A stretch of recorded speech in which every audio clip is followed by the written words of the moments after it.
Have you ever wondered what happens when someone's actions cause harm, but maybe it's not, a crime, or how the law decides who's responsible when things go wrong, even if it seems like an accident?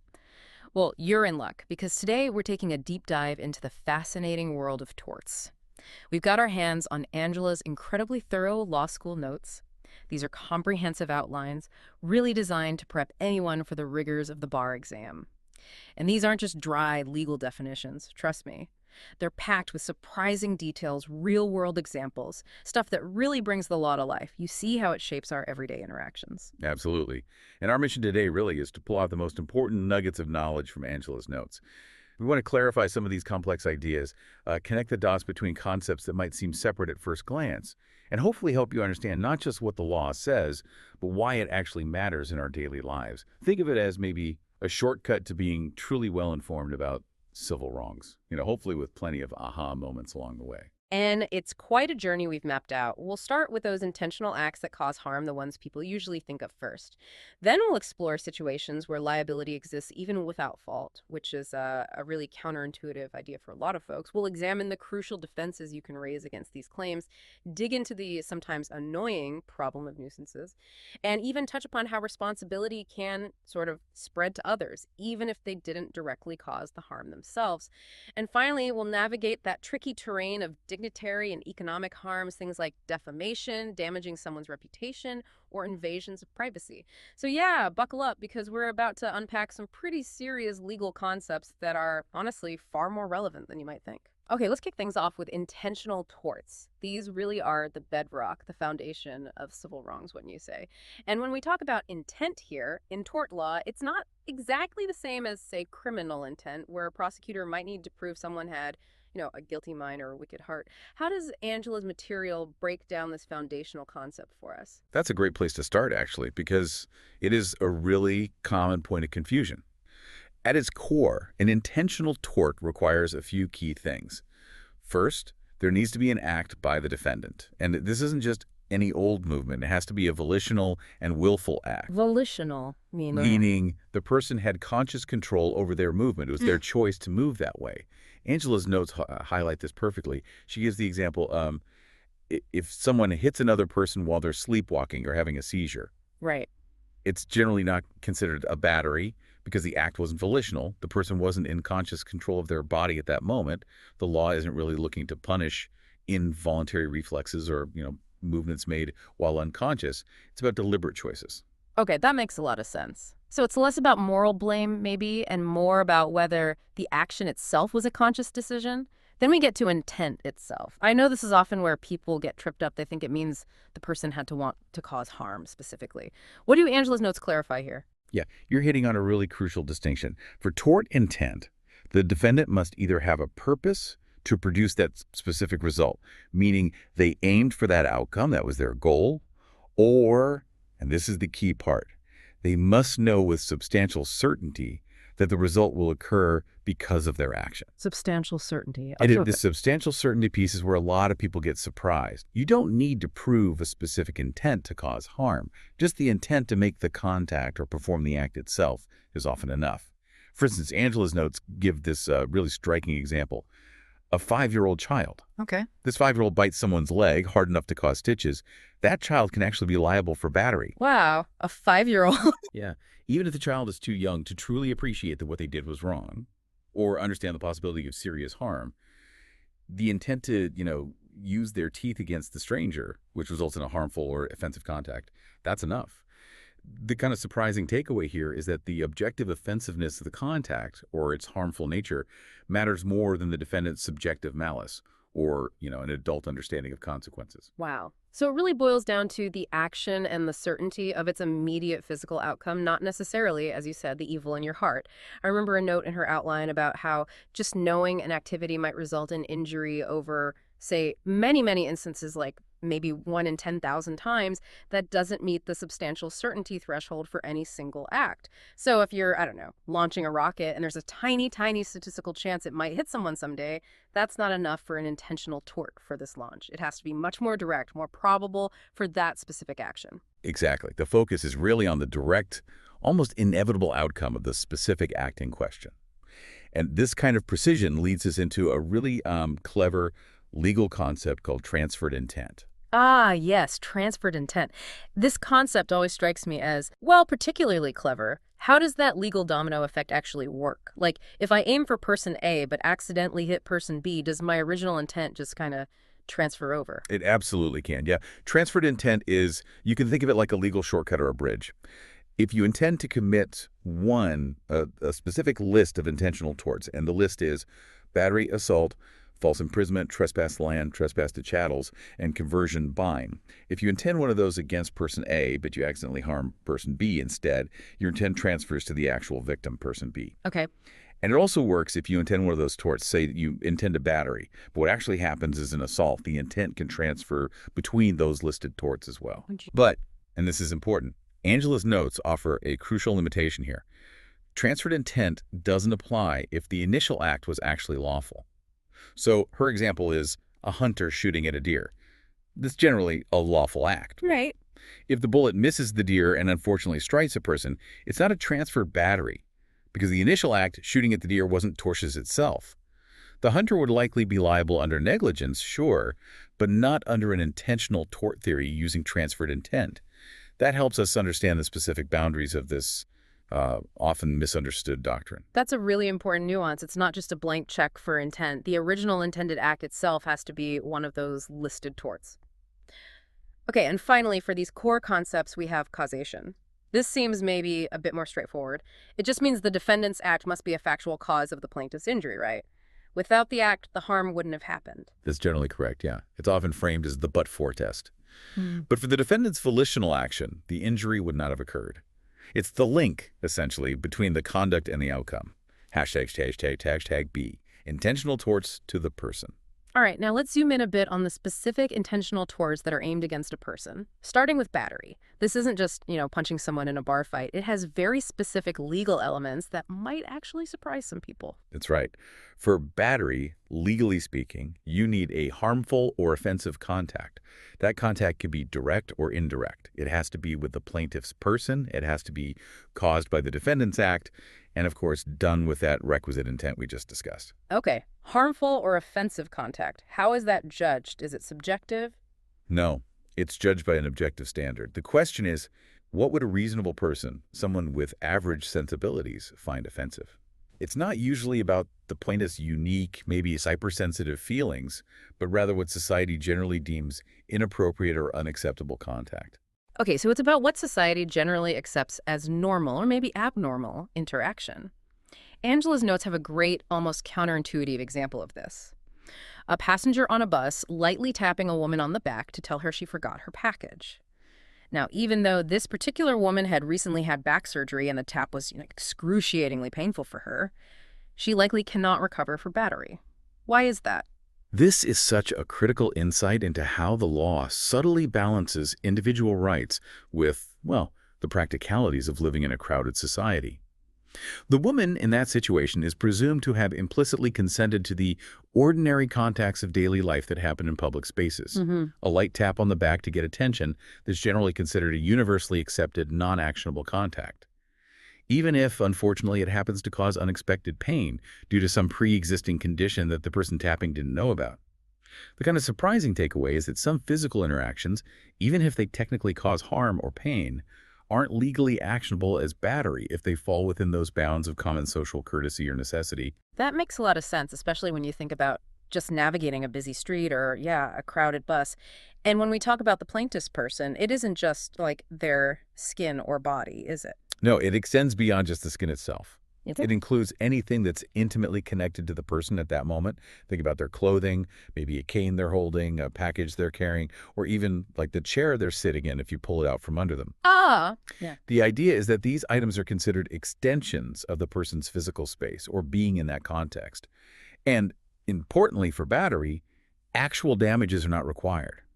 Nominal damages, literally, it could be just $1, are sufficient to establish the tort.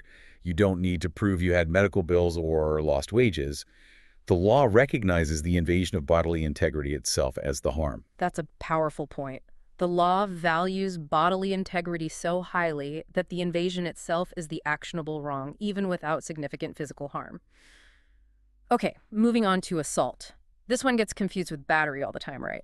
But it's really about the fear, or more accurately, the apprehension of contact, not the contact itself. Absolutely. You've nailed the core difference. Yeah. For assault, the legal elements are: the defendant's act creates a reasonable apprehension in the plaintiff of immediate harmful or offensive contact, and it's done with intent. The key phrase there is reasonable apprehension. The plaintiff has to anticipate the contact is about to happen, but, and this is interesting, they don't necessarily have to fear it. Apprehension isn't the same as fear. Okay, explain that distinction. Well, Angela's notes provide a clear example. Mm. Imagine a host points an unloaded revolver at a guest and threatens to shoot. Now, if the guest knew for a fact the revolver was unloaded and maybe saw the ammunition locked away somewhere else, then there's probably no reasonable apprehension of imminent contact. The expectation of being shot isn't really there because the plaintiff knows the threat is empty, Great. even if it's upsetting. So, no assault in that specific case. But conversely, if the guest didn't know the gun was unloaded, then the assailant would be liable, right? Because from a reasonable person's perspective, standing there looking down the barrel, the assailant certainly appears to have the ability to carry out the threat immediately. So it's about what a reasonable person would perceive in that moment, not the secret, subjective knowledge of the plaintiff or the defendant. Precisely. Apparent ability is what matters. And as I said, fear isn't required. Apprehension simply means expectation or anticipation of the contact, not necessarily terror or panic. A very brave person could be completely unafraid, but still apprehend the imminent contact, and that's still assault. Also crucial, the plaintiff must be aware of the defendant's threatening act at the time it happens. If the plaintiff is sleeping or maybe looking the other way and doesn't see the fist coming, they can't apprehend an imminent contact, and so there's no assault. It requires that awareness. And just like battery, nominal damages are enough. Actual injury isn't required for assault either. The essence of the tort is the mental distress caused by the immediate threat. Okay, next up is false imprisonment. This one always makes me think of those, old movie scenes where someone's dramatically locked in a dusty attic or something. How does Angela's outline define this legally? It's essentially the confinement or restraint of the plaintiff to a bounded area done with intent, and the plaintiff either has to be aware of the confinement or suffer actual harm because of it. Okay, confinement or restraint. How can that happen? Just physical barriers. Physical barriers are one way, sure, like locking a door. But it can also be achieved through physical force, or even just the threat of immediate physical force. It could also be through the improper assertion of legal authority. Think of a store detective wrongly detaining someone without justification, sometimes called false arrest, which is a form of false imprisonment. Angela's notes really emphasize the intent requirement here. The defendant must intend to confine the plaintiff, or at least know with substantial certainty that their actions will result in confinement. So it can't be accidental. Right. It generally cannot be committed merely by negligent or reckless acts. Her example is a librarian who, is closing up, doesn't check thoroughly, and accidentally locks a customer inside the library overnight. That librarian probably wouldn't be liable for false imprisonment because there was no intent to confine. It was an oversight, a mistake. Negligence maybe, but not the intentional tort. Okay, so an accident, even if it results in someone being confined, isn't false imprisonment. That's a key difference. And the duration of the confinement. Does it matter how long someone is held? Not really for establishing the tort itself. Any appreciable duration is sufficient, even if it's just for a few brief moments. And the bounded area, what does that mean? Does it have to be a small room? No, it just means there's no reasonable means of escape that the plaintiff is aware of.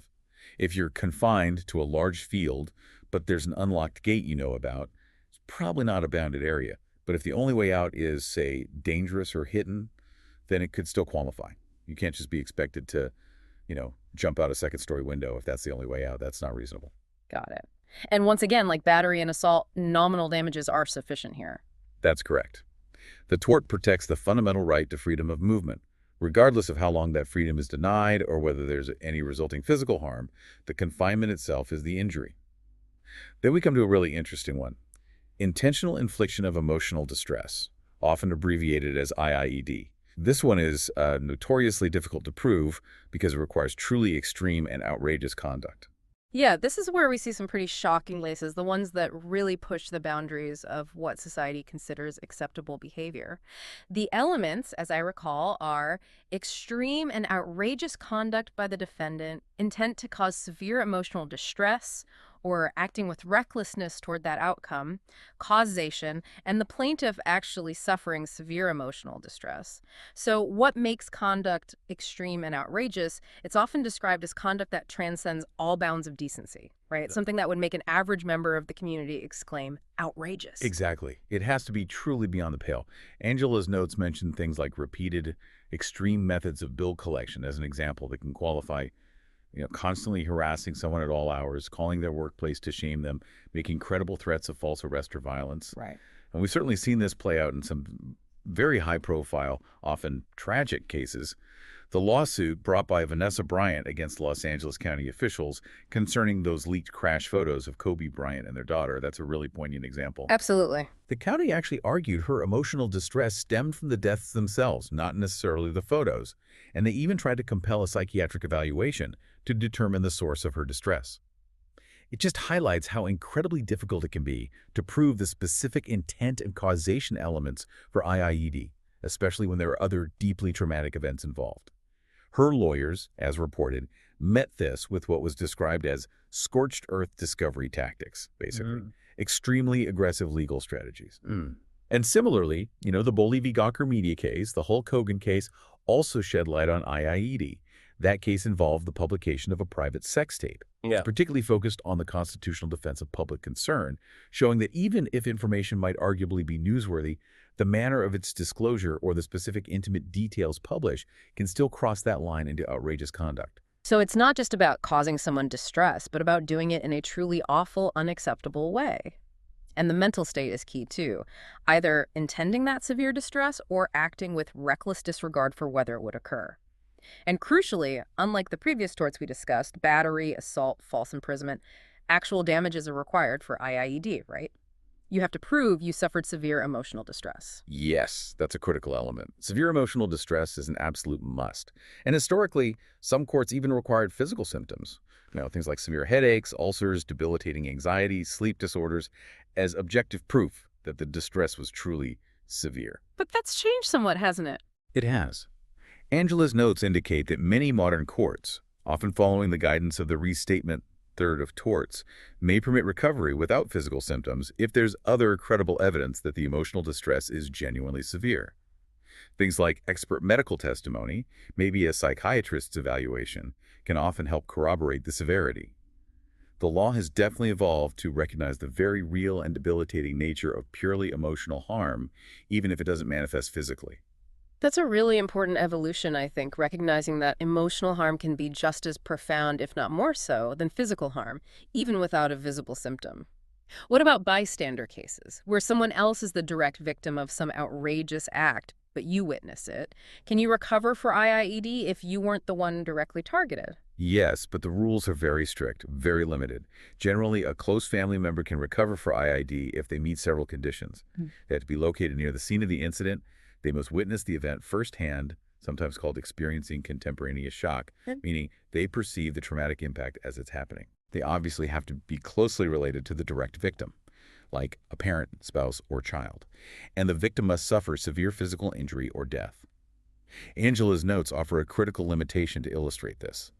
Imagine a mother is in a hospital waiting room while her child is being molested in an examination room nearby. Oh, terrible. Terrible, yes. But under the general rule, that mother typically cannot recover for IID if she was neither the direct victim nor a contemporaneous witness to the actual molestation itself. She didn't see it happening. It really emphasizes that strict direct observation requirement. Simply being nearby, even knowing something awful is happening, usually isn't enough if you don't actually perceive the tortious act unfolding. #TAG. Intentional torts to property. All right, let's shift gears now from harms to people to harms directed at property. First up is trespass to land. This seems pretty straightforward on the surface. Someone comes onto your land without permission, but like everything in law, there's probably more to it than just that, isn't there? There is indeed more precision, anyway. The legal elements are a physical invasion of the plaintiff's real property caused by the defendant's act and done with intent.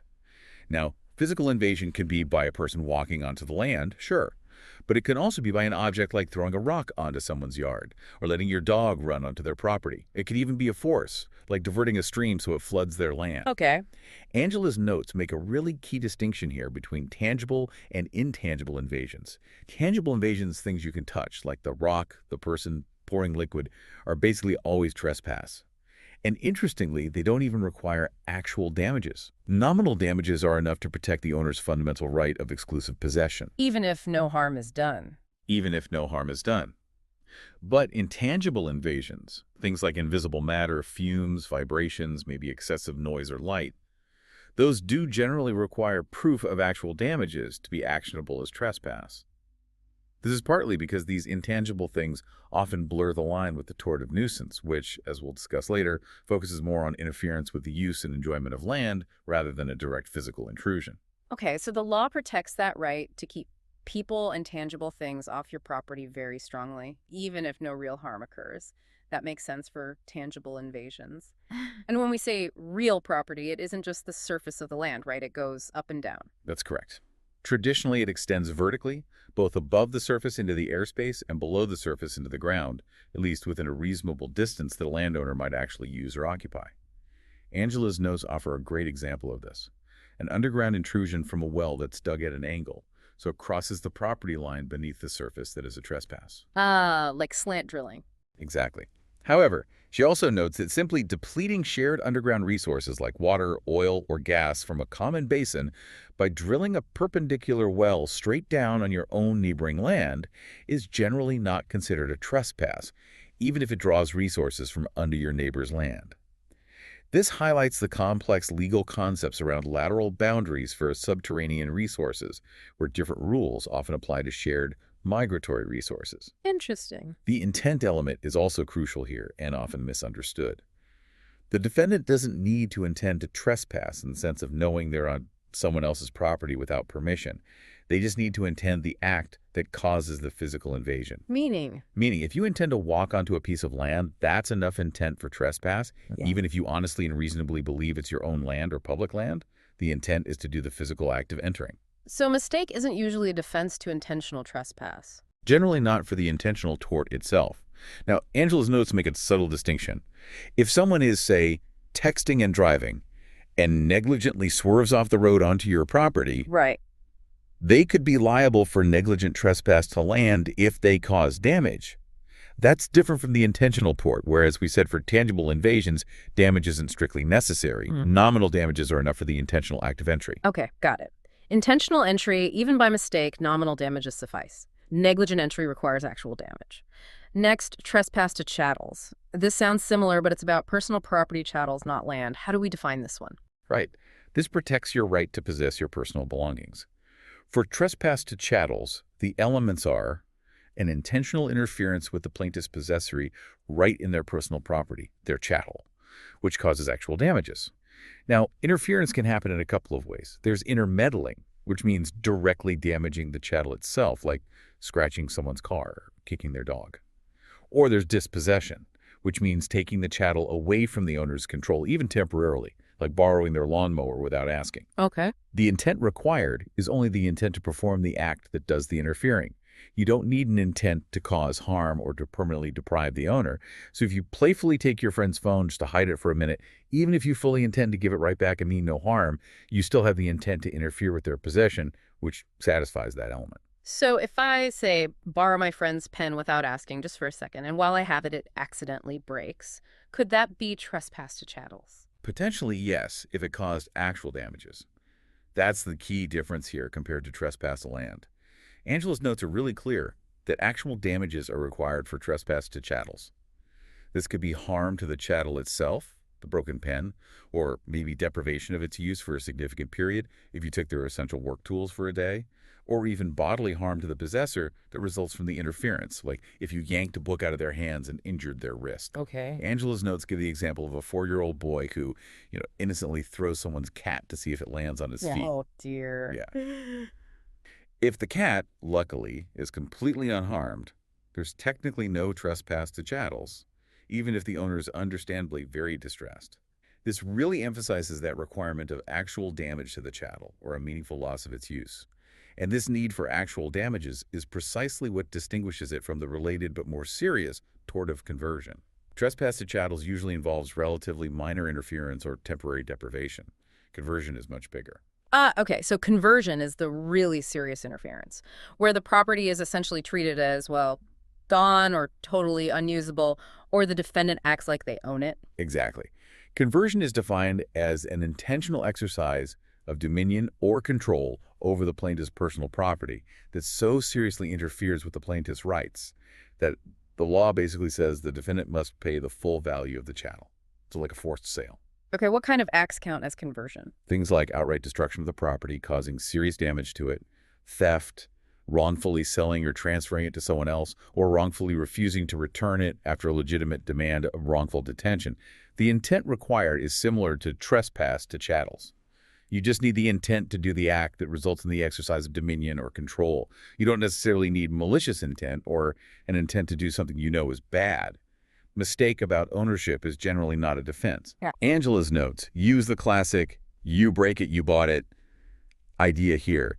If someone takes your phone, even without meaning any harm, but then accidentally drops it and it smashes into a million pieces while it's in their possession, Yeah. even without ill intent, they're likely liable for conversion because the phone, for all practical purposes, no longer exists in its usable form. The seriousness of the interference, the destruction, is what elevates it from trespass to conversion. That makes perfect sense. The level of interference is the key distinction, and the remedies for conversion reflect that seriousness. Absolutely. The plaintiff is typically entitled to recover the full fair market value of the chattel at the time and place of the conversion. Right. It's not about repair costs, it's about the full value. And interestingly, the value is usually fixed at the time of conversion, even if the item's value changes later. Angela's notes give another good example. If a bank mistakenly refuses to return $10,000 worth of stock certificates being held as collateral, but by the time the borrower actually sues for conversion, the stock market has crashed, and they're only worth $7,000. The borrower can still recover the full $10,000 value from the time the bank wrongfully refused to return them. The law considers the property converted at that moment of serious interference. Hashtag tag nudie. Defenses to intentional torts. Okay, so even if it looks like someone has committed one of these intentional torts, battery, assault, trespass, conversion, there are still potential defenses they can raise. Let's start with maybe the most obvious one, consent. This seems pretty fundamental, right? If you agree to it, you generally can't sue later. Absolutely. Consent is a major defense. If the plaintiff effectively consents to the defendant's conduct, they generally cannot sue for the resulting tort.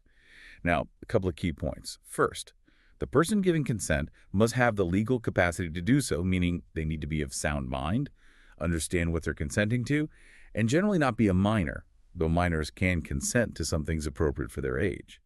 And consent can take different forms. It can be express actual consent, which means using explicit words or actions to give permission, like literally saying, go ahead, give me a friendly punch on the arm, or signing a waiver form. Okay. Or it can be implied consent, which is inferred from custom, the plaintiff's own conduct, or the surrounding circumstances. So like playing football or rugby, that's implied consent to being tackled, right? No going in, that's part of the game. Precisely. Participating in a contact sport implies consent to the normal, expected physical contact inherent to that game, jostling, pushing, tackling within the rules. And remember that bus passenger example from earlier, where the light tap on the back was considered okay. That's also framed as implied consent to the ordinary context of daily life in public. Right. However, implied consent isn't valid if a reasonable person would feel like they were coerced into submitting. If someone only consents because there's a credible threat hanging over them, that's not real consent. And critically, consent is limited. The defendant is still liable if their conduct goes beyond the scope of the consent given. Yeah. So, in that friendly wrestling match you mentioned, Yeah. a participant consents to normal wrestling holds and maybe some bumps and bruises. They absolutely do not consent to being suddenly hit with brass knuckles or stabbed with a hidden knife. That would clearly exceed the scope of any implied consent to typical wrestling contact. That's a very clear boundary. Okay. Beyond consent, we have a set of protective privileges. This covers self-defense, defense of others, and defense of property. These basically allow the use of reasonable force to prevent harm. That's the gist of it, yes.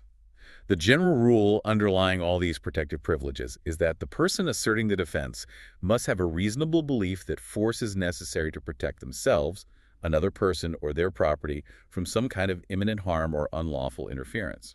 And crucially, the force used must always be proportional to the perceived threat.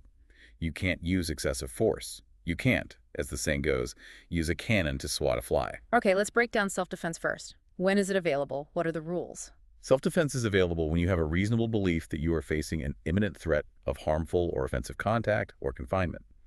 Importantly, you generally cannot be the initial aggressor.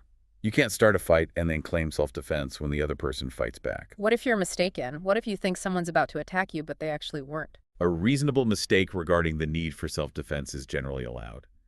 If the circumstances would lead a reasonable person to believe they were about to be attacked, your use of defensive force might still be justified, even if you were technically wrong about the other person's intentions. Okay.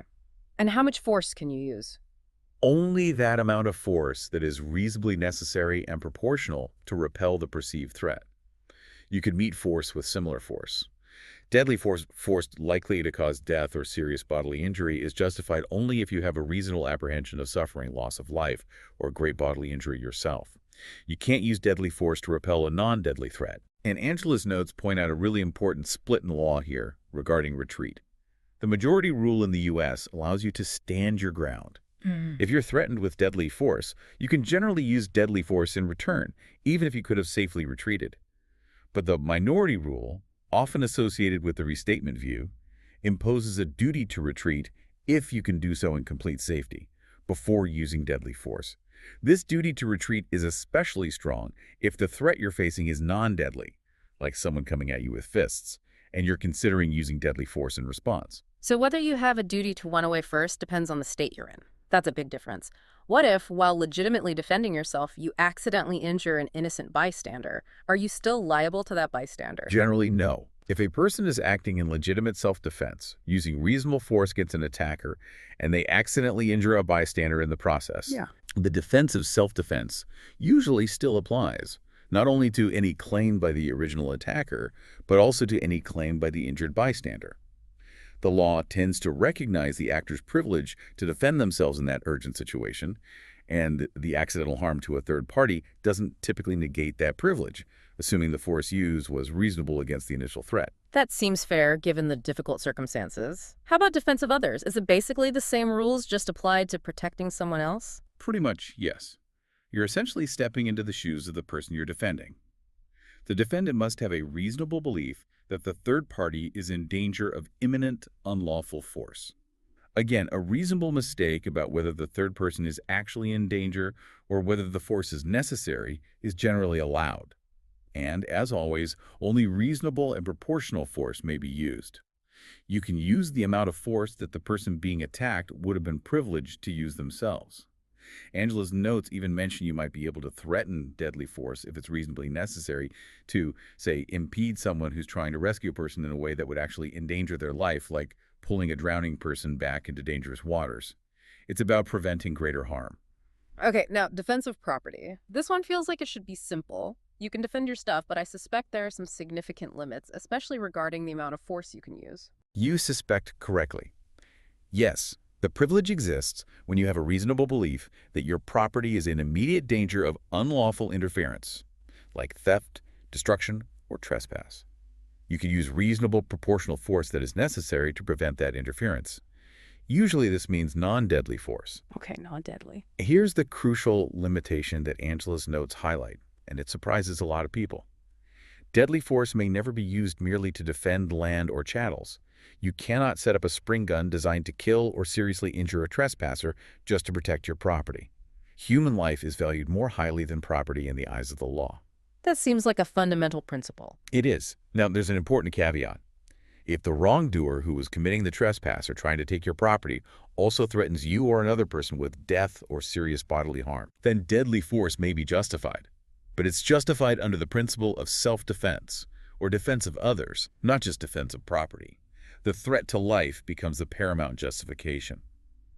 Angela's notes give an example to illustrate the limit.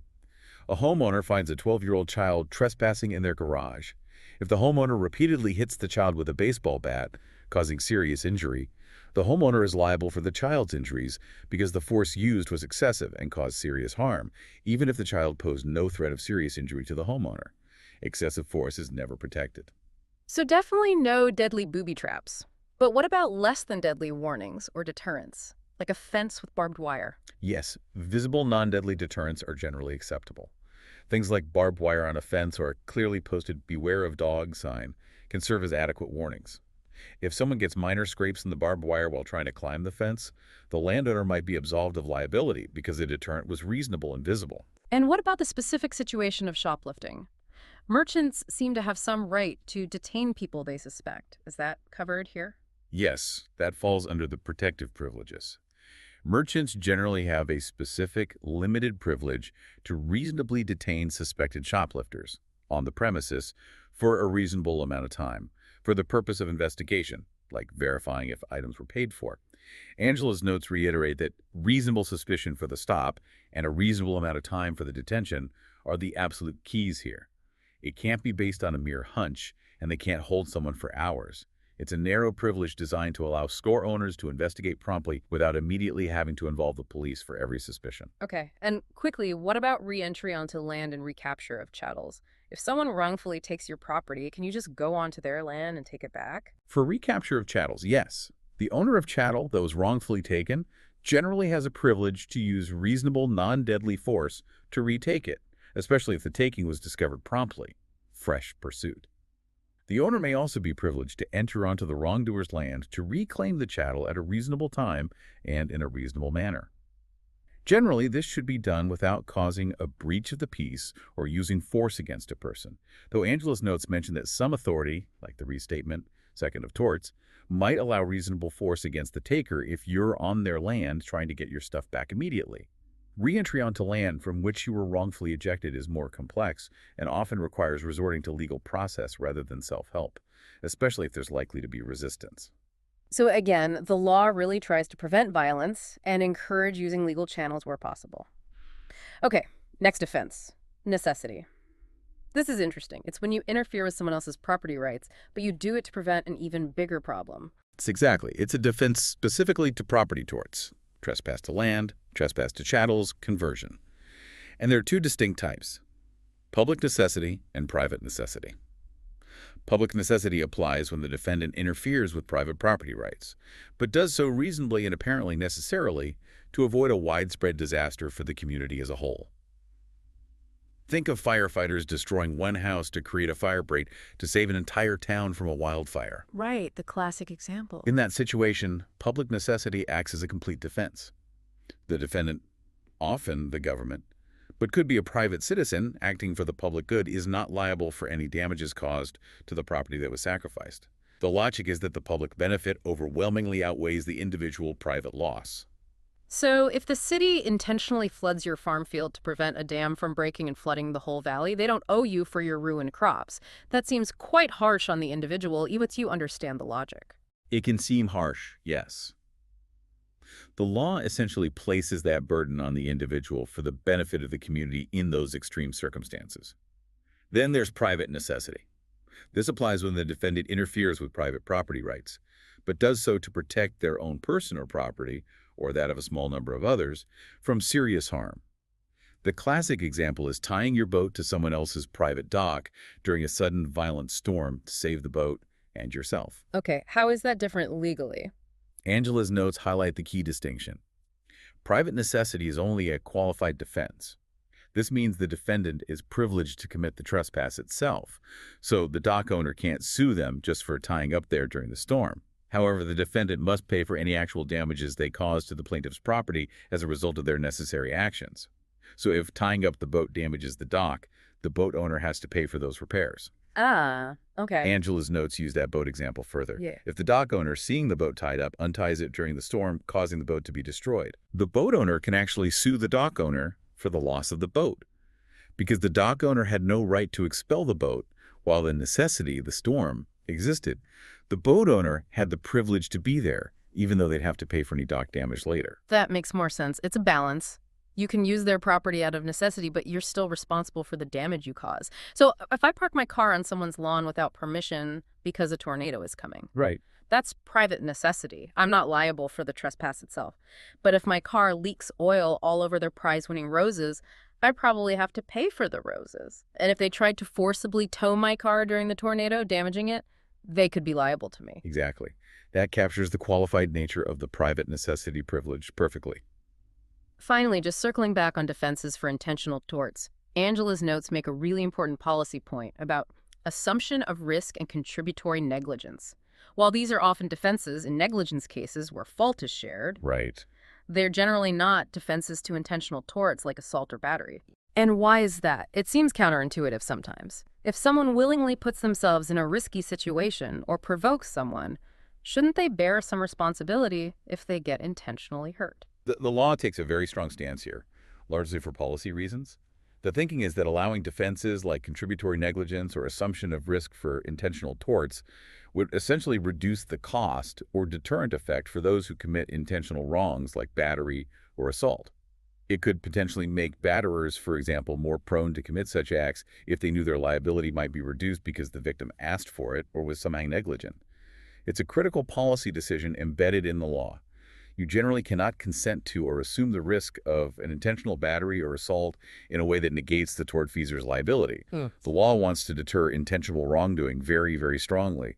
Okay, let's move on from acts done with intent to situations where you can be held liable even if you didn't intend to do anything wrong and maybe weren't even careless or negligent.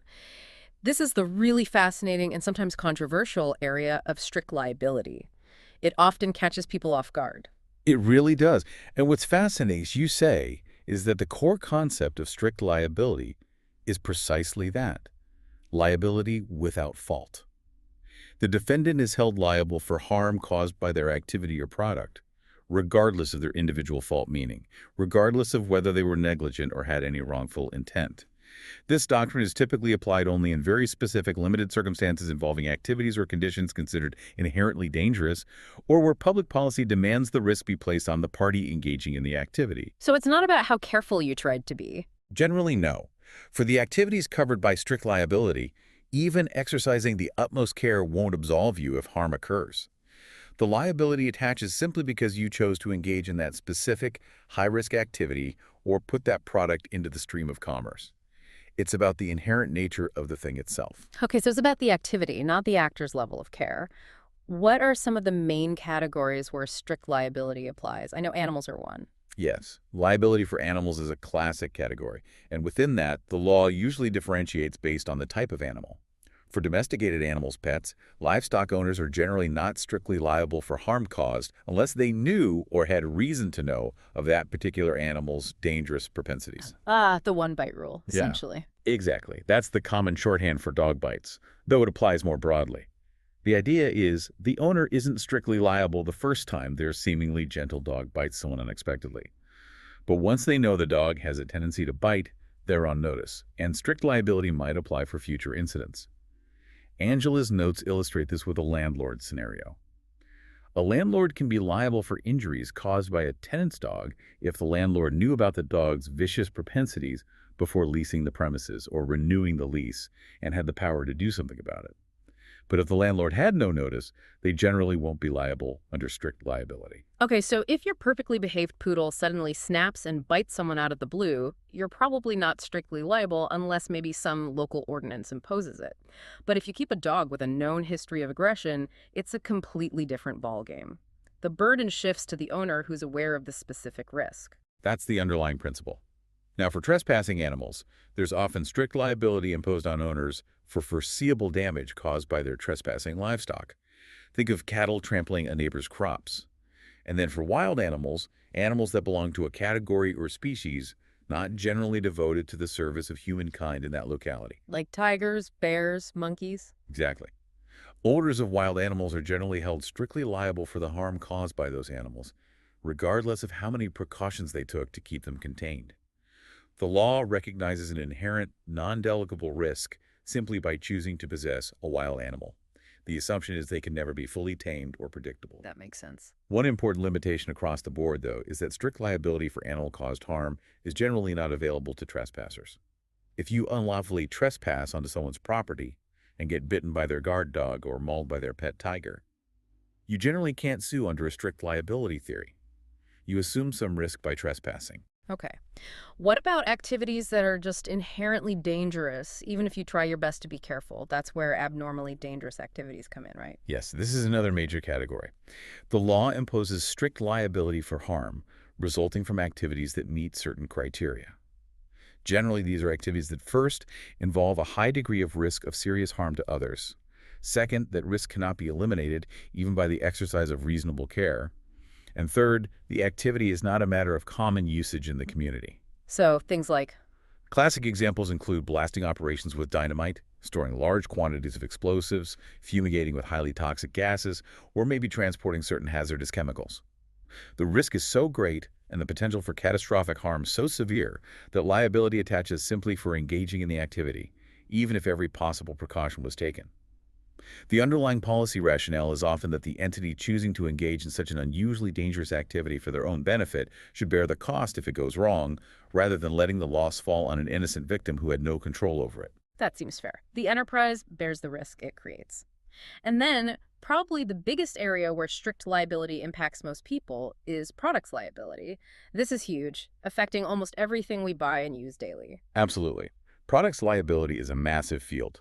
When a product causes harm, there are typically three main theories a plaintiff might pursue: strict liability, negligence, and breach of warranty. Angela's notes focus quite heavily on the elements for strict liability in the product's context, as it's often the most potent claim for consumers.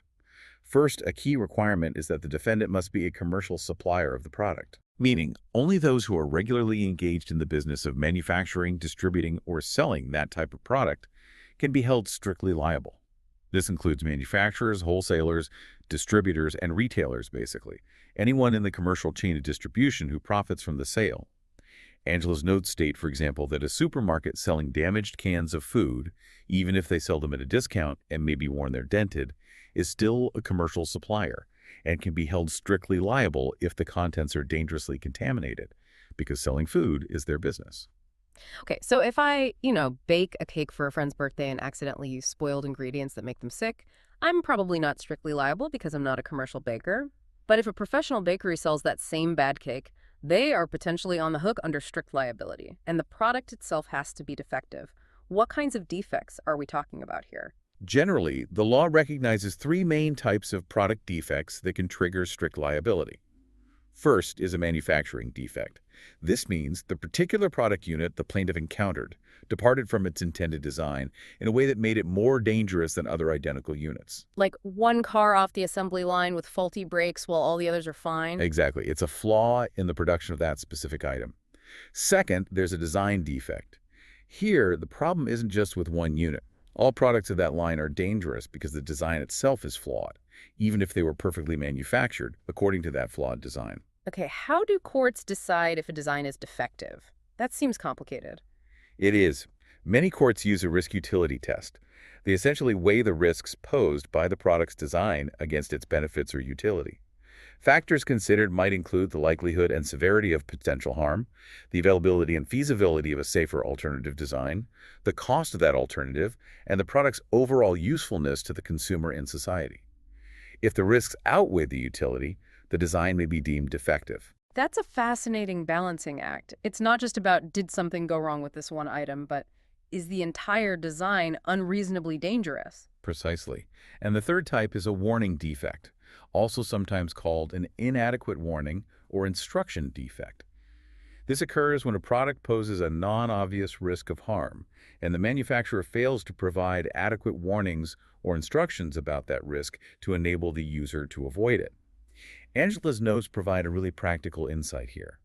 If a crucial warning about a product's safe use is only printed on the outer box, which consumers commonly discard immediately after purchase, Right, happens all the time. the manufacturer might still be strictly liable for inadequate labeling because they failed to put the warning directly on the product itself, Right. where the user would actually see it when needed. The warning has to be effective. That makes perfect sense. A warning on something you throw away isn't really an effective warning at all. What about prescription drugs? The warnings for those seem incredibly long and complex and often seem aimed more at doctors than patients. You're right, that's a special case. For prescription drugs, the general rule in most jurisdictions is the learned intermediary doctrine. This means the drug manufacturer generally satisfies its duty to warn by adequately informing the prescribing physician, the learned intermediary, about the drug's risks and benefits. The idea is that the doctor is in the best position to understand the complex information and weigh the risks against the benefits for their specific patient. So the manufacturer is often shielded from direct liability to the patient if they properly warned the doctor. Are there exceptions? Yes. This doctor usually doesn't apply to non-prescription, over-the-counter drugs sold directly to consumers. And some courts have questioned its application when drug companies engage in heavy, direct-to-consumer advertising, arguing that this bypasses the doctor's role as the primary information source and creates a direct relationship with and duty to warn the consumer. Okay, so for strict liability, you need a commercial supplier and a defective product, manufacturing, design, or warning. What else? Does the defect have to exist when it leaves the supplier's hands? Yes, that's another crucial element.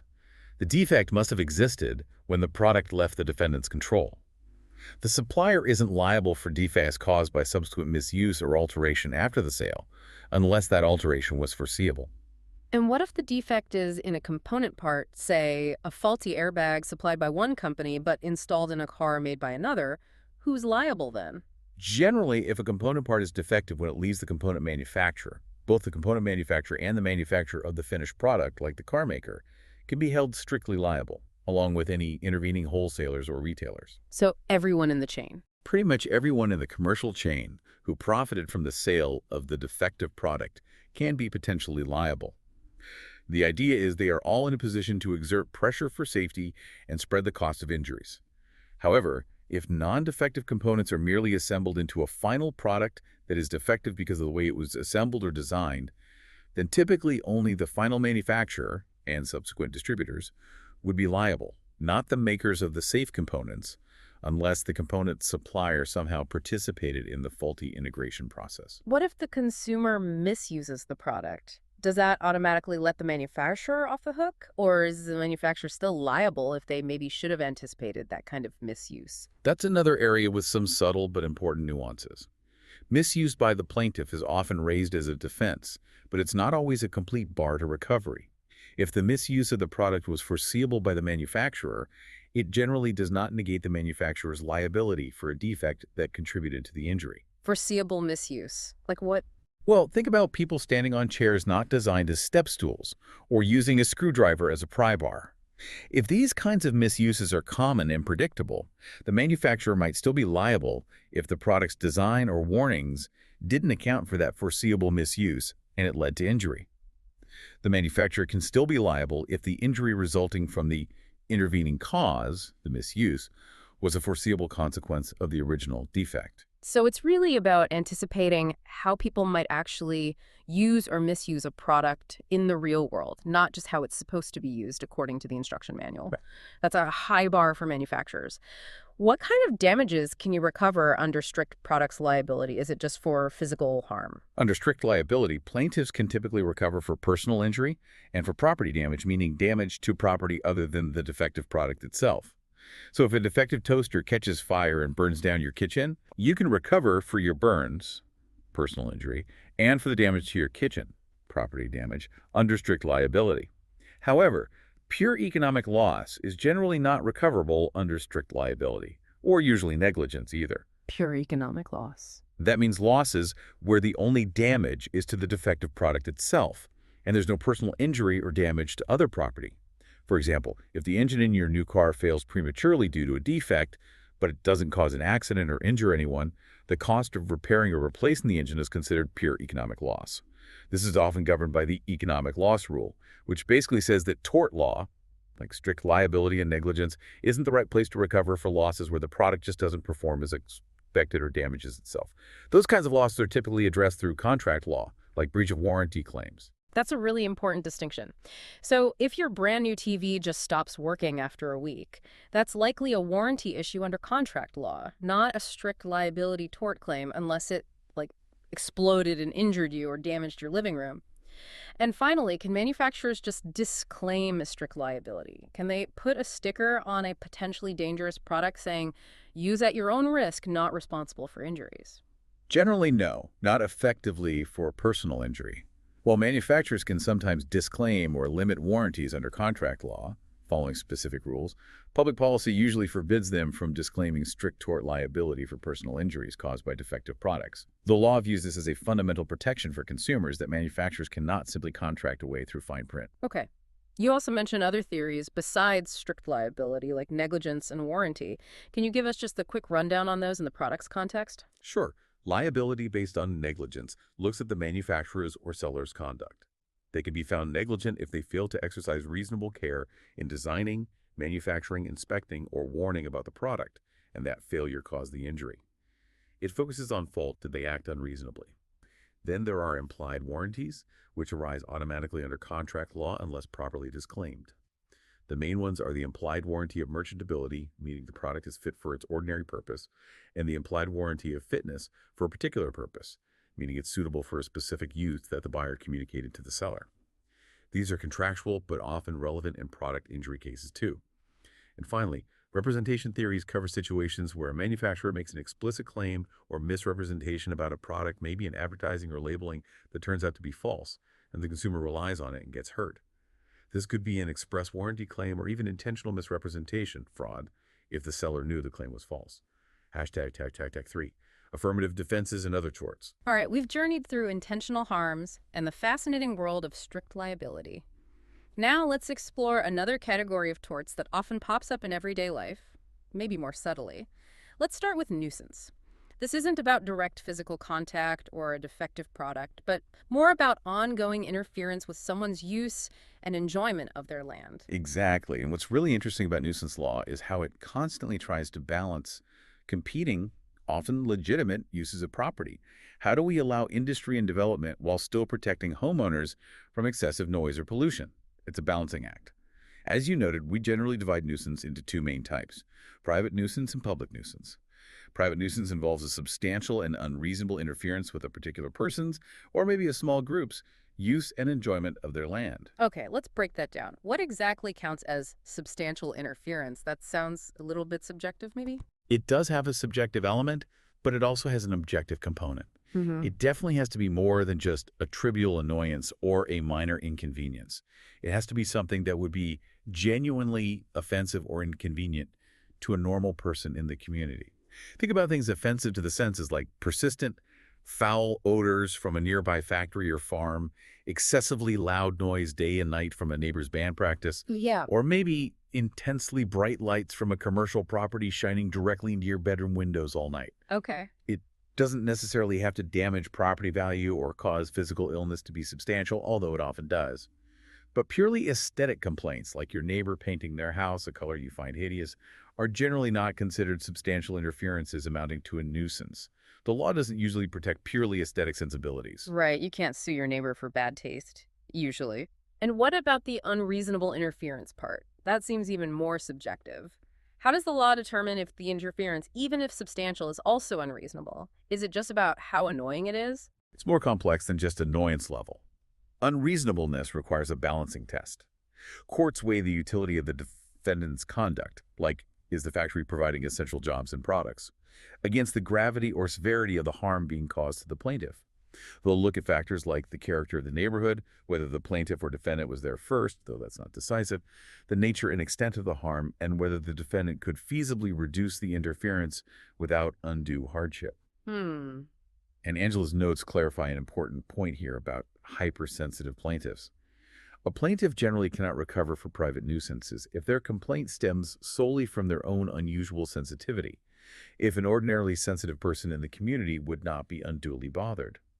Her example might be someone who works a night shift and is disturbed by faint, normal daytime factory noise that wouldn't bother anyone else. The interference has to be unreasonable for a normal member of the community. The law isn't typically designed to protect individual hypersensitivities, but rather generally shared standards of peace and quiet enjoyment. What about the idea of coming to the nuisance? If you, say, build a house right next to an existing pig farm that's been there for 50 years, can you still sue them for the smell? Does the fact you moved there knowing about it prevent you from claiming nuisance? That's a classic issue. The fact that the plaintiff came to the nuisance, meaning they moved into an area where the complaint of activity was already established, is definitely a factor that courts consider. It weighs in the defendant's favor, suggesting the plaintiff might have assumed some risk or accepted the existing conditions. However, in most jurisdictions today, coming to the nuisance is not a complete bar to recovery. It's just one factor to be weighed in the overall reasonableness balancing test. A factory doesn't get a permanent right to pollute excessively just because it was there first, especially if the character of the neighborhood changes over time. Okay. And how is private nuisance different from trespass to land, which we discussed earlier? They both seem to involve stuff crossing property lines. That's a good question because they can overlap, especially with things like smoke or dust. The key difference lies in the nature of the invasion. Trespass protects the owner's right to exclusive possession and usually involves a physical invasion by tangible objects or persons. Nuisance, on the other hand, protects the owner's right to the use and enjoyment of their property and often involves intangible interferences like noise, light, odors, or vibrations, although it can sometimes involve physical invasions like recurring dust or soot.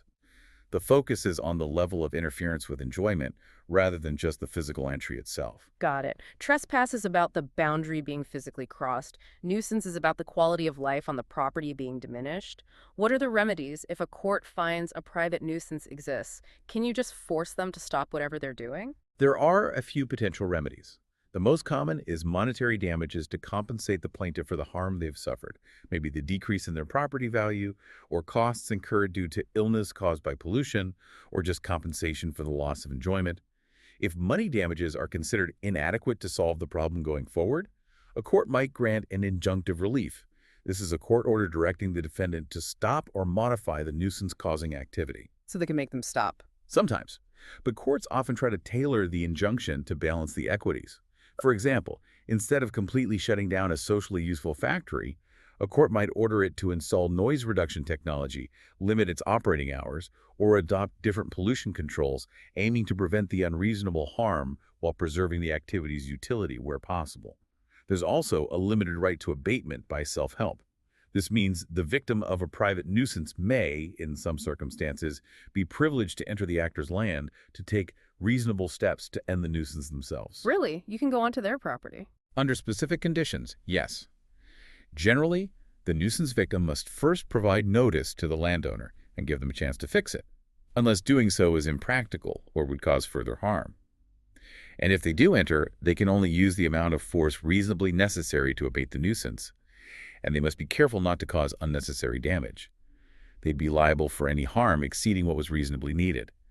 So, if your neighbor's overgrown tree branches are hanging dangerously over your roof, Yeah. you might, after giving notice, have the right to carefully trim the branches back to the property line, but you couldn't just chop down the whole tree without consequence. Okay, so self-help is possible but risky. Now, what about public nuisance? This sounds like it affects a much broader group of people. It does.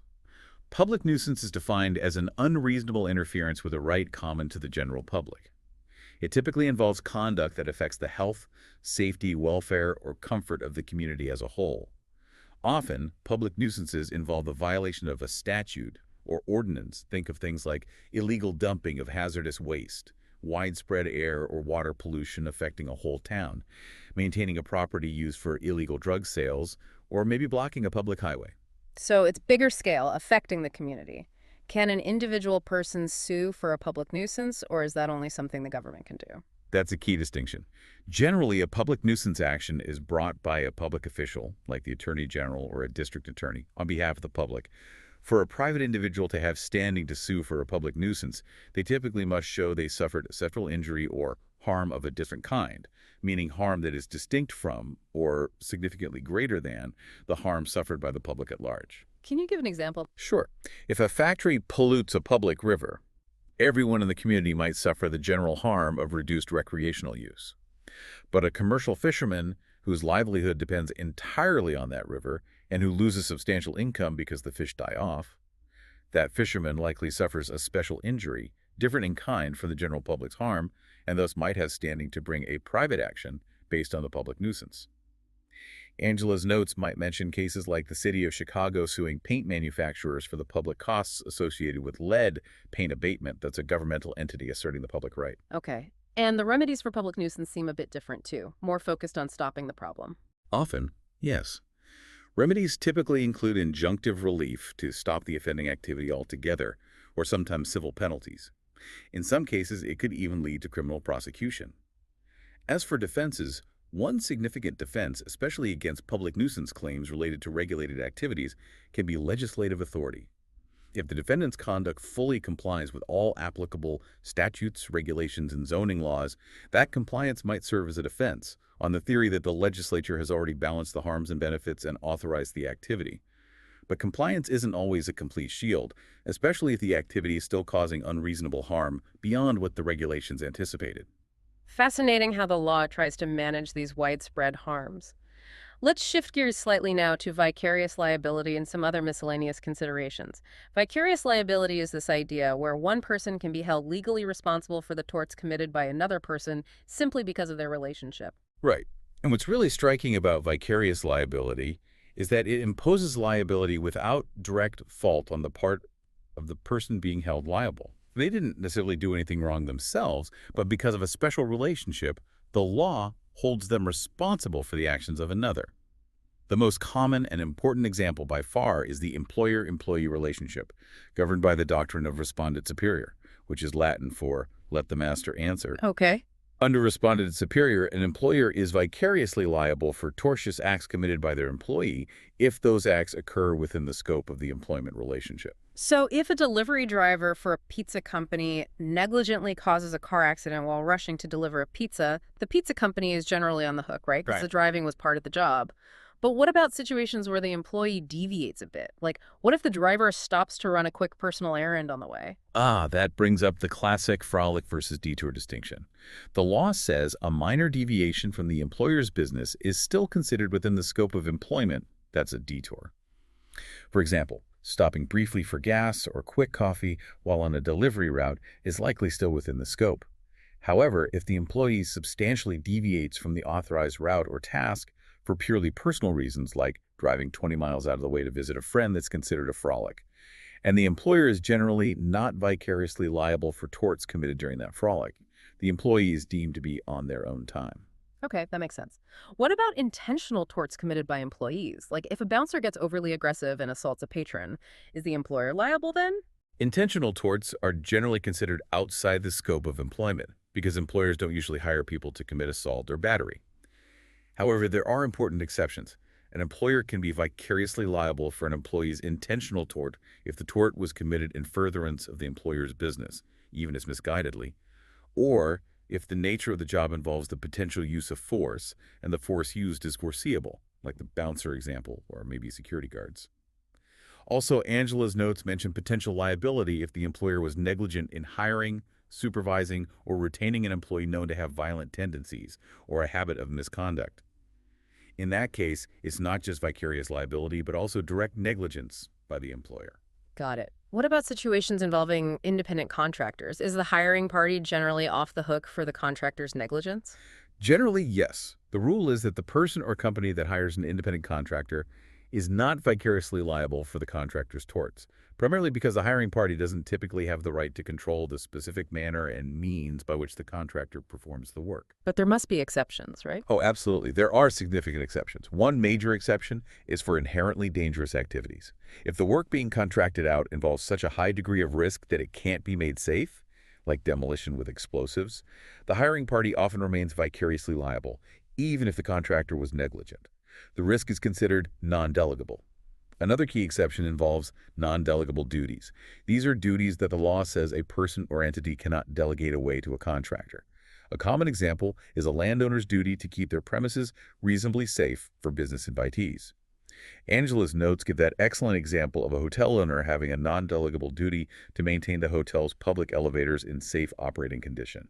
So even if they hire an independent elevator repair company and that company does a negligent repair causing injury, the hotel owner can still be held liable because the duty to ensure elevator safety couldn't be delegated away. That makes perfect sense. You can't just outsource your fundamental responsibility for keeping your patrons safe from certain known hazards on your property. What about automobile owners being liable for drivers they let use their car? Is the owner always automatically liable if the driver causes an accident? Not automatically just from ownership, no. Vicarious liability isn't usually imposed solely based on car ownership. However, an owner can be liable for their own negligence under the theory of negligent entrustment. Negligent entrustment. Yes, that's when an owner lends their car to someone they know, or reasonably should know, is incompetent, reckless, or unfit to drive, like someone who's clearly drunk, unlicensed, or has a terrible driving record. If that driver then causes an accident, the owner can be sued directly for their negligence in entrusting the car to that person. Some states also have specific statutes, like family car doctrine or permissive use statutes, that do impose vicarious liability on owners under certain circumstances when family members or anyone driving with permission causes an accident, but that varies by state. Okay. And quickly, parents for children. Are parents generally vicariously liable for their kids' torts? Generally, no. Parents are not automatically vicariously liable for the torts committed by their minor children, especially intentional ones. Parents can be held liable for their own negligence, however. For example, if they fail to exercise reasonable care to supervise a child known to have dangerous tendencies, like a history of setting fires or attacking other kids, or if they negligently entrust the child with a dangerous instrument, like giving a young child a loaded gun. But that's liability for the parent's own fault, not vicarious liability for the child's act itself, unless the child was acting as the parent's agent, which is rare. It always seems to come back to negligence or knowledge. Okay, shifting slightly to multiple defendant issues. What happens in situations where more than one person is potentially responsible for causing a single injury? This happens all the time, especially in complex accidents or cases involving multiple faulty products. When two or more defendants are found to have caused an indivisible injury, meaning you can't practically separate out which defendant caused which specific portion of the harm, Yeah. the traditional common law rule is joint and several liability. This means each defendant who contributed to the injury is potentially liable to the plaintiff for the entire amount of the damages, regardless of their individual percentage of fault. The whole amount from just one defendant. Yes. This rule is very plaintiff-friendly, as it allows the plaintiff to collect the full judgment from whichever defendant is easiest to collect from, maybe the one with insurance or deeper pockets. Yeah. Now, many states have modified this rule by statute, often limiting joint and several liability or applying it only when a defendant's fault exceeds a certain percentage. But the traditional rule is still important. Okay, if one defendant pays the whole judgment under joint and several liability, is that it? Or can they get money back from the other responsible parties? They usually can seek reimbursement. There are two main mechanisms. Contribution allows a defendant who has paid more than their proportional share of the damages, based on relative fault, to recover the excess amount from the other liable defendants. So they share the burden according to fault. Indemnification, on the other hand, allows one tortfeasor to shift the entire loss onto another party who is deemed primarily responsible.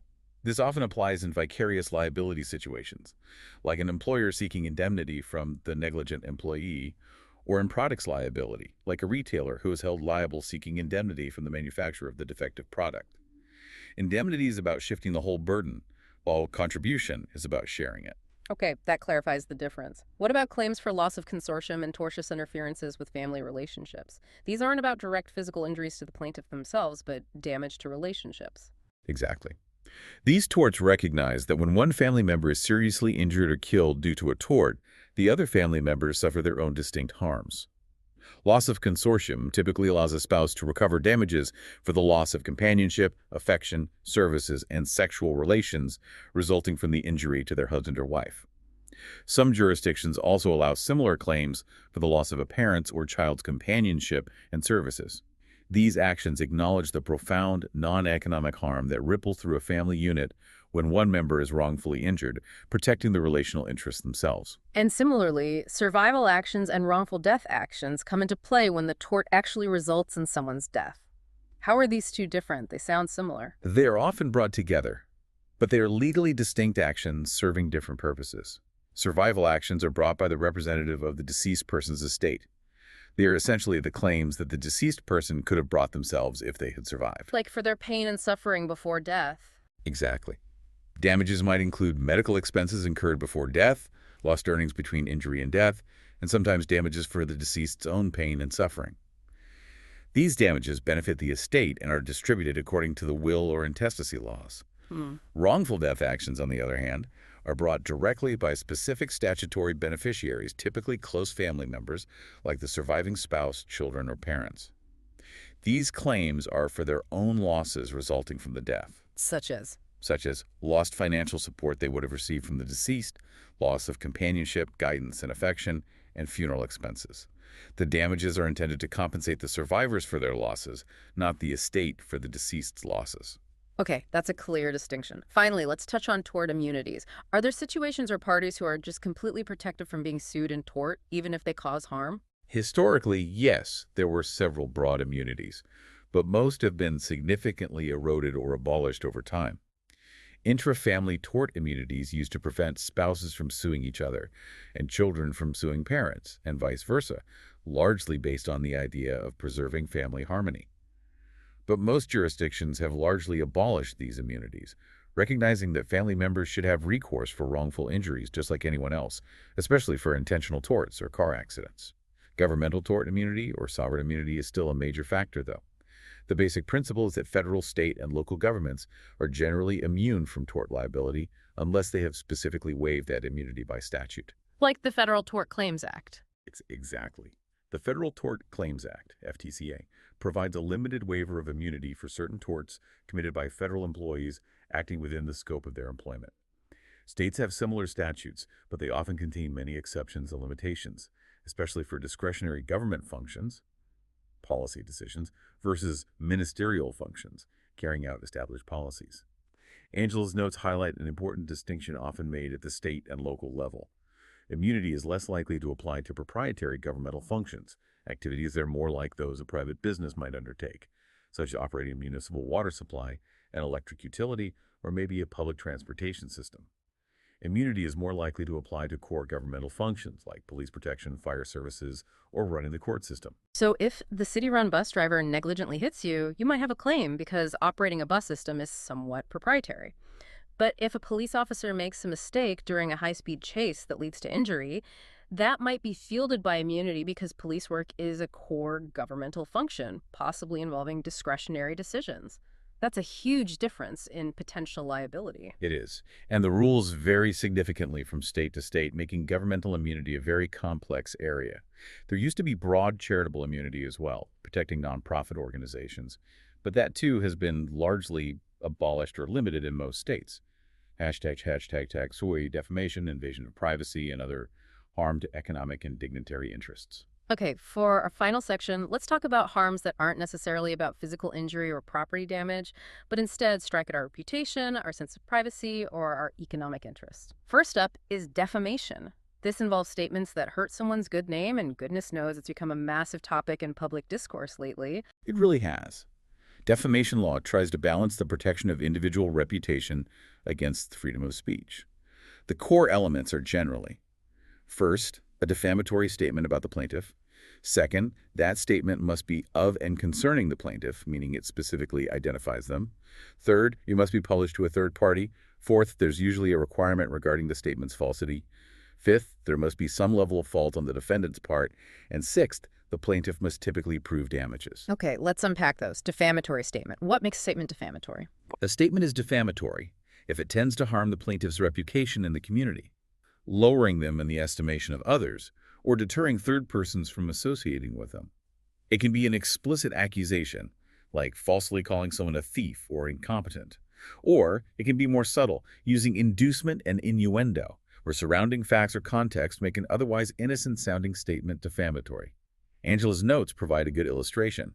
An article vaguely mentioning radio repairmen in a certain area being involved in racketeering might actually defame a specific repairman if he was, say, the only one in that city soliciting business in that particular way and advertised it widely, making it reasonably understood by readers that the article was referring to him.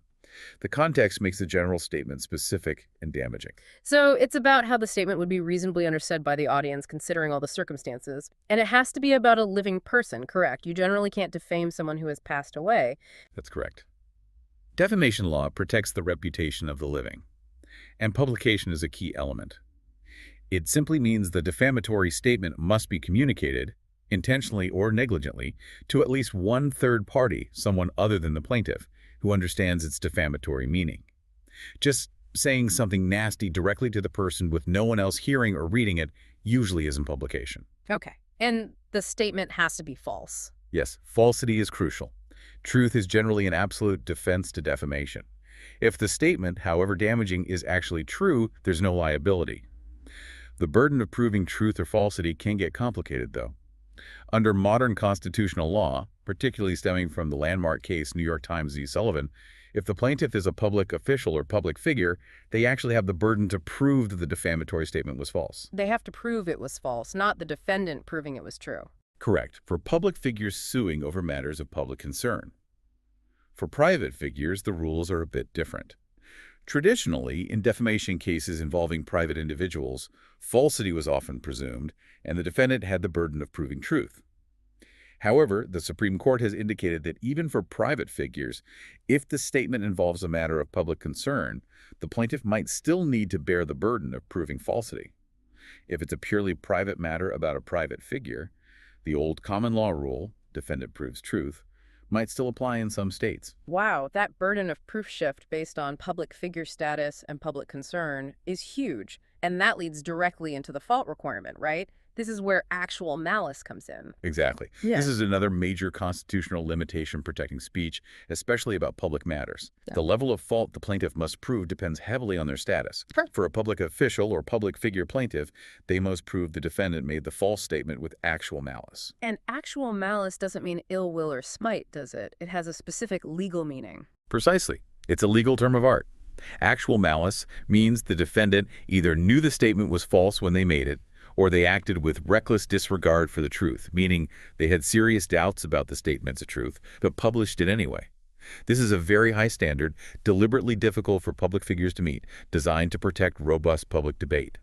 If they can prove actual malice, they can usually recover presumed damages and even punitive damages. Okay, what about private persons? What level of fault do they need to prove? For private individuals, the standard is generally lower.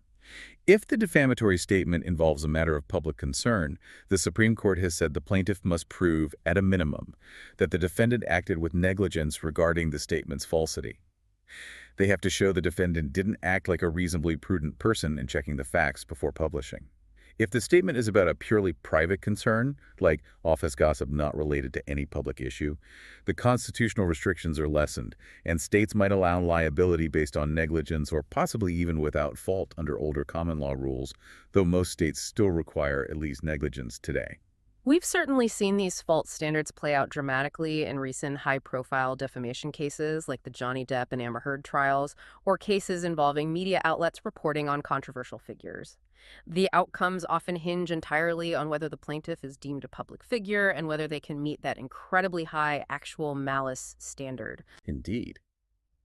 Those cases are vivid illustrations of how these constitutional fault rules operate in practice, and how difficult it can be for public figures to succeed in defamation claims in the U.S. compared to perhaps other jurisdictions with different standards. Finally, regarding damages, does the type of defamation matter, like written versus spoken? Yes, traditionally the law distinguishes between libel, defamation in written or other permanent form, like print, broadcast, or even online, and slander, spoken defamation. For libel, damages are generally presumed in most cases. Because written statements are seen as more permanent and potentially wider-reaching, the law often assumes reputational harm occurs, and the plaintiff doesn't need to prove specific monetary loss to recover general damages.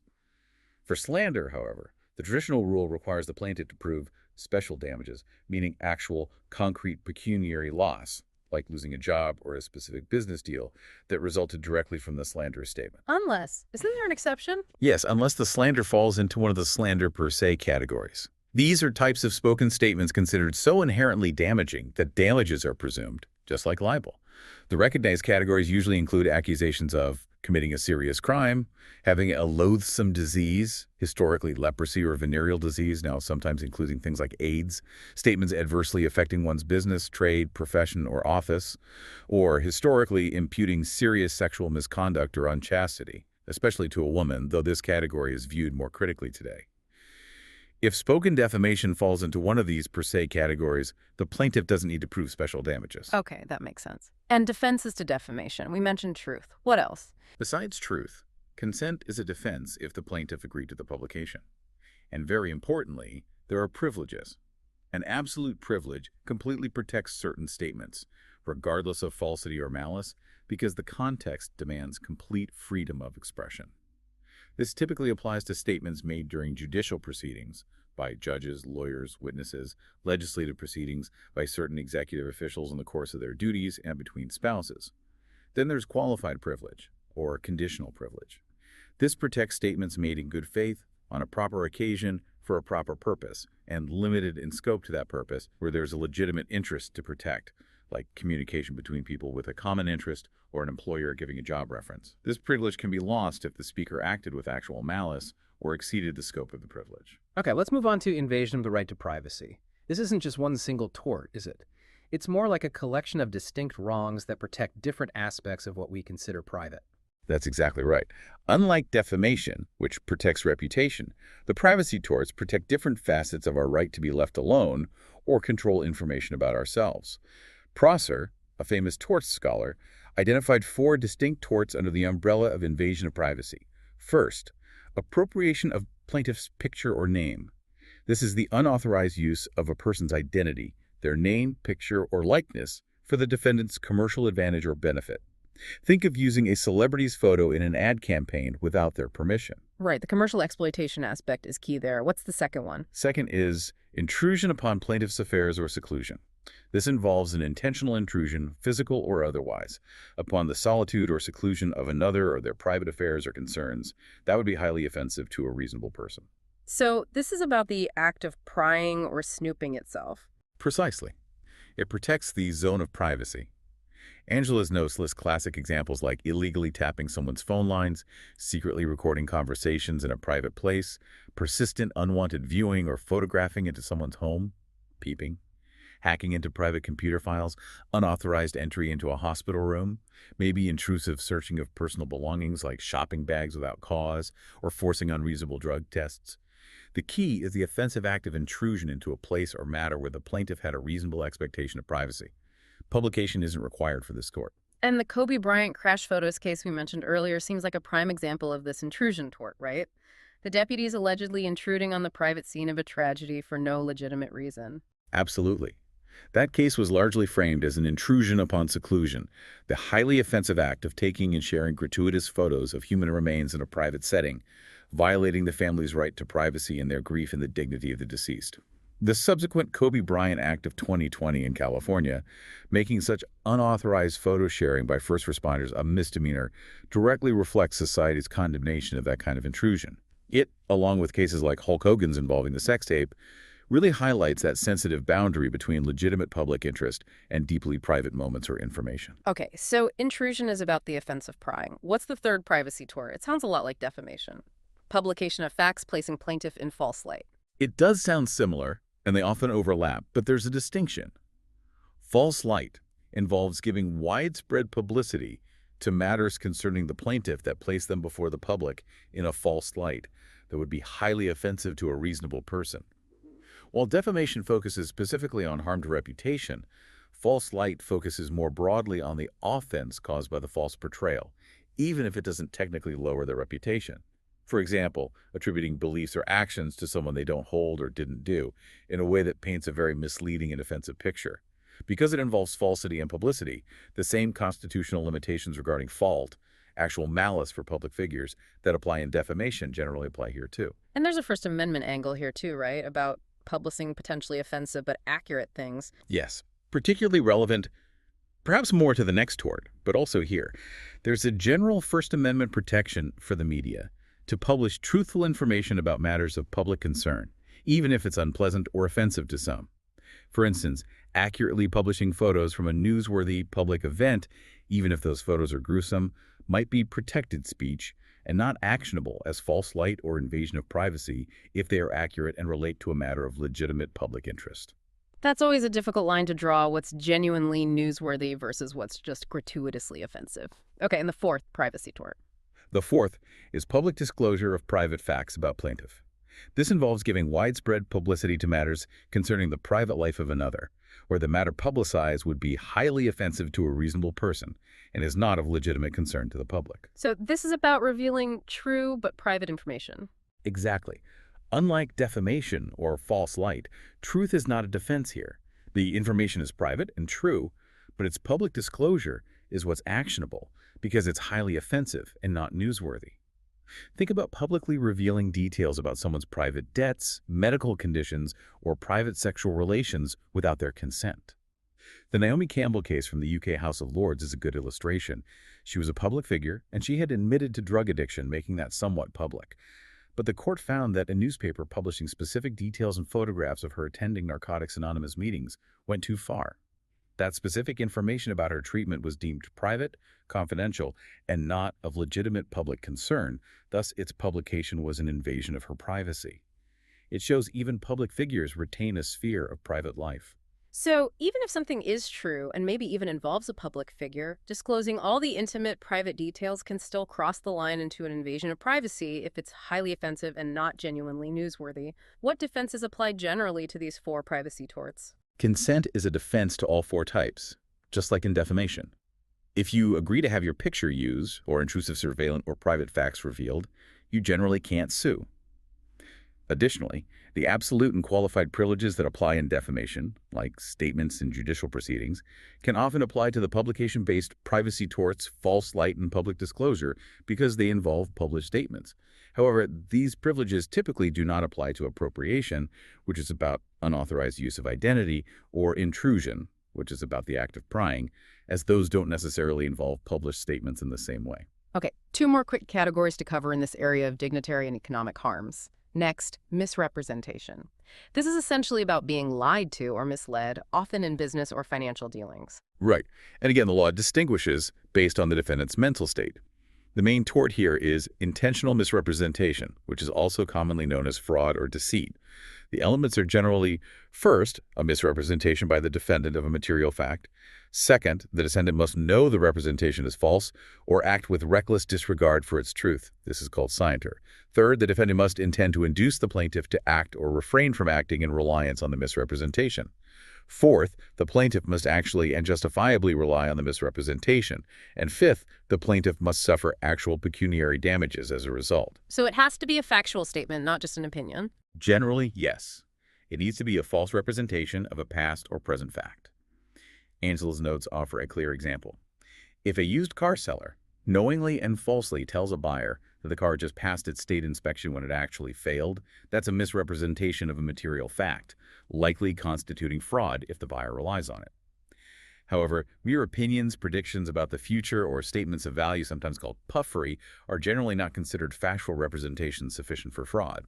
Saying, "This is a great car," or "This property value will double next year," is usually just sales talk or opinion, not actionable fraud, as a reasonable person isn't typically expected to rely on such statement as objective fact. Okay, so sales talk isn't fraud. Is there generally a duty to disclose information? Or is mostly buyer beware? Generally, in arm's-length business transactions, there's no affirmative duty to disclose all known facts to the other party. Silence usually isn't fraud. However, a duty to disclose can arise in certain situations, like if there's a fiduciary relationship, for example, lawyer, client, trustee, beneficiary, or if the defendant has engaged in active concealment to hide a defect, or sometimes if they've made a partial statement that becomes misleading without further disclosure. And what about negligent misrepresentation? How is that different? Negligent misrepresentation involves a misrepresentation made carelessly without the intent to deceive, no scienter, but still leading to justifiable reliance and pecuniary damages.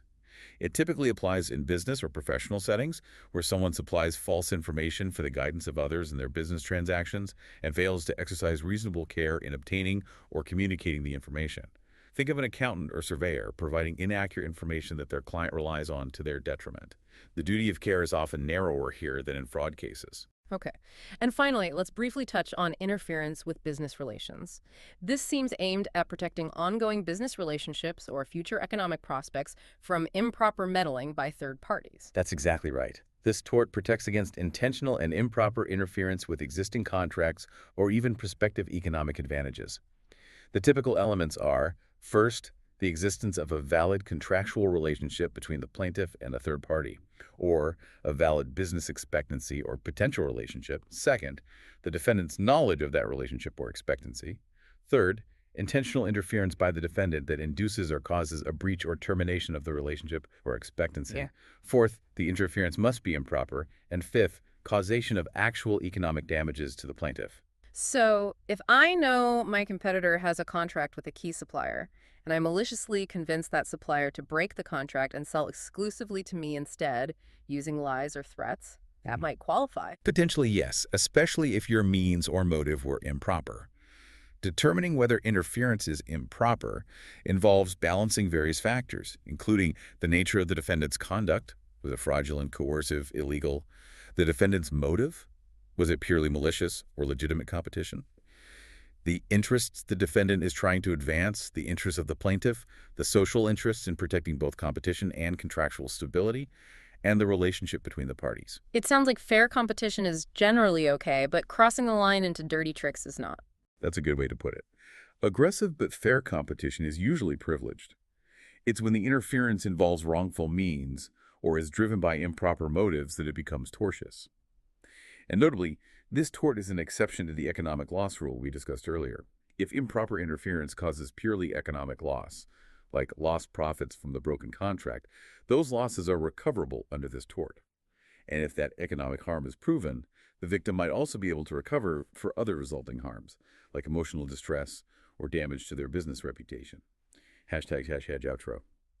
You know, what's truly fascinating looking back over all this from Angela's notes is how centuries of legal thinking, court decisions, and societal changes get distilled down into these, well, relatively clear principles and rules we've discussed. Yeah. We've really unpacked everything from something as simple as a literal tap on the back, all the way to the incredibly complex nuances of shared liability among multiple parties, or the hidden dangers lurking in everyday products. You can really see the constant effort within the law to balance individual freedom, the freedom to act, to run a business, to speak with the essential need to protect people from wrongful harm, whether that harm is intentional or accidental or arises just from the nature of activities and products in our modern world.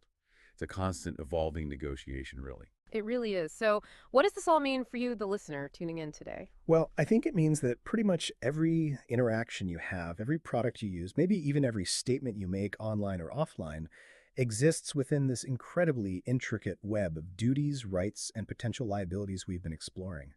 Understanding torts, even at this level, isn't just something for lawyers cramming for the bar exam. It's really about appreciating the hidden rules that govern fairness and responsibility in our society, often in ways we don't even consciously recognize day to day. And maybe it raises a bigger question for all of us to think about.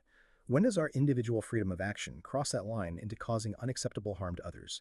And how do we, as a society, through our laws and courts, continually try to draw and redraw that line fairly in a world that's always changing? It's definitely a dynamic and living area of law, that's for sure. And speaking of drawing lines, I guess I have one for you. Ready? Why did the invisible man turn down the job offer? Because he couldn't see himself doing it. Get it? Duty, ability, see himself. No. Okay. All right. Maybe we'll just stick to the law next time. Thanks so much for listening. Bye.